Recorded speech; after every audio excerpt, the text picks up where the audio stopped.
Welcome to Classroom Dynamics Shorts, a podcast within the podcast I like to call Bits and Bytes, designed to empower educators like you with quick and practical tips for seamless technology integration in your classroom. Hi everybody, I'm your host Adam Todd, and together we'll explore the ever-changing world of educational technology. Bits and Bytes brings you bite-sized episodes lasting 5 minutes or less, packed with innovative tricks, tools, and strategies to enhance your teaching experience and engage your students through the power of technology. So whether you're a seasoned tech enthusiast or just dipping your toes into the digital waters for the very first time, these short bursts of inspiration will help you navigate the ever-changing landscape of educational technology.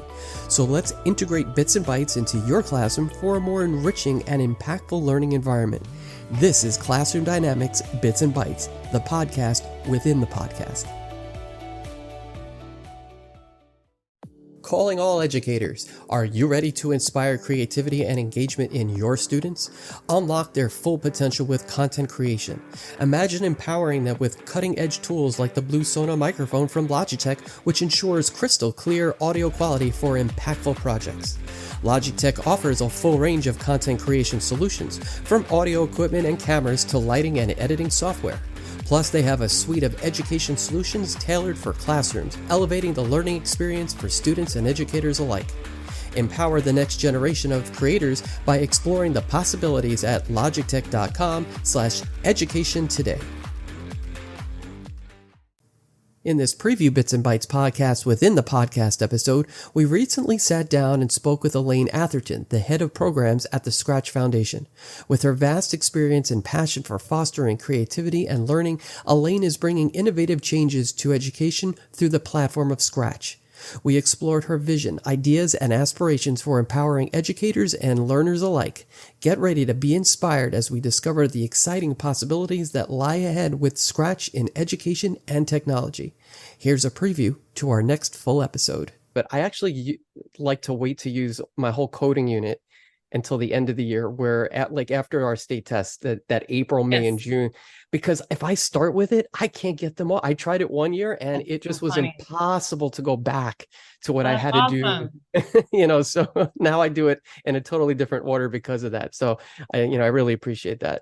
I mean, but how cool is that to be able to use it at that time instead of I'm probably aging myself, but after test, they roll out the big TV on the cart. And instead of everyone just watching, different movies and DVDs, to do something like this, it doesn't feel like you're having to continue to do very specific learning, and it's fun. It's 100%. That's the bottom line. It's fun. They like it.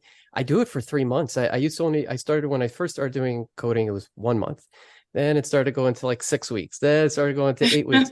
But now I have a good chunk of stuff. And they, like I said, I only see my groups once a week from first grade to fifth grade. Mm-hmm. But they absolutely love it. They get into it so much that even when the bell rings, they don't even hear the bell. That's awesome. I call it that horse and blinders effect. They don't hear or see anything else except for what's in front of them. And cool. It's really amazing. What's the coolest corner of the world that you've heard Scratch is being used in? Coolest corner of the world. That's a fantastic question. We have learned Tunisia in Northern Africa just hosted we have an organization there, Autisme in the SEC. They just hosted their first Scratch Day. They had, I believe, over 400 participants. They've never had a Scratch Day. It is not a very populated area in Northern Africa. Very challenging to mail materials there too, but it's been so incredible to see how they've embraced their population. That particular organization especially embraces families and kids that have neurodiverse needs, including autism. And so to be able to see them engaging with Scratch and also wanting to engage with other countries to bring them into their work they're doing there has been fantastic. How amazing is that to connect them with the rest of the world, literally the rest of the world, right? I mean, when we were kids, the rest of the world was, you had to get on a plane. That was the rest of the world. That's the only way to see it. Now it's wow, instant almost, right? Unless you had an encyclopedia, maybe a nerd fact, but my favorite thing to do as a 4-year-old and 5-year-old was look at pictures in the encyclopedia. That actually is what inspired me to learn to read, because I wanted to know the words. So that was how we got around the world back then anyway. Right.